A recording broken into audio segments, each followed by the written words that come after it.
Connect with God and embrace His love every day. From Daily Bible.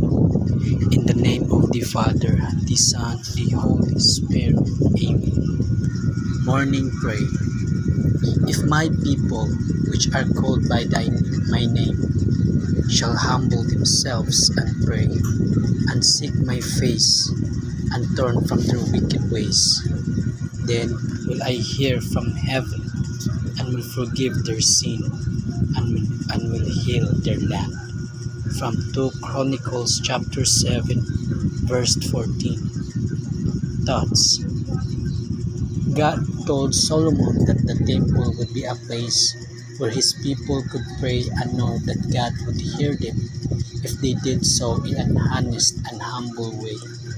This promise is still true today, even though God's physical temple isn't standing. However, His spiritual temple is found when His people come together.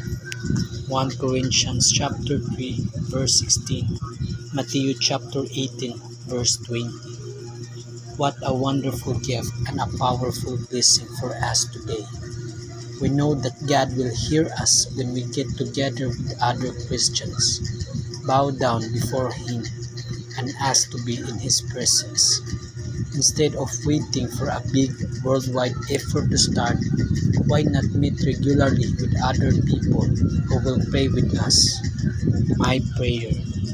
Loving Father, passionately I want your presence today. Please pardon me for my wrongdoing. I would appreciate it if you used me to be a positive influence in my time. Most importantly, Father, please move to bring revival and healing to our nation, our people, and our times. Our government and people desperately need your leadership, blessings, and character.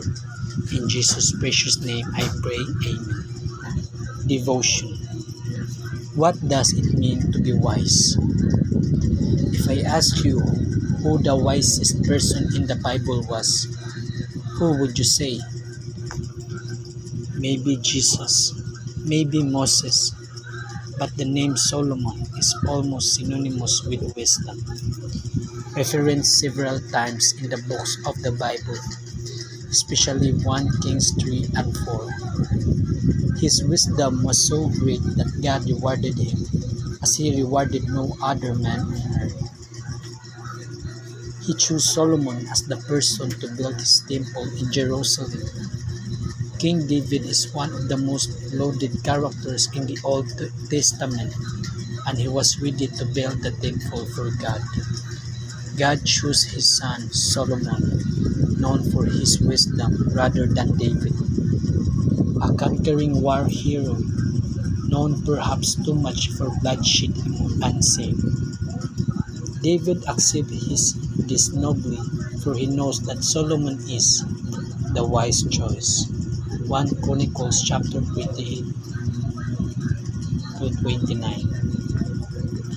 There are two things to notice about these verses. First, it is God's favor to wisdom. With sound counsel, understanding, and wisdom, there is strength. The second thing to notice is what God abhors: evil, pride, and arrogance. These are the things that God hates. These are the evil way, the path to darkness. God does not hate many things, but these are the things He makes clear to use the word hate in reference to. If we are to fully understand and follow the word of the Lord, we must remember these verses. To closely follow God's path, we must love wisdom and hate pride and arrogance.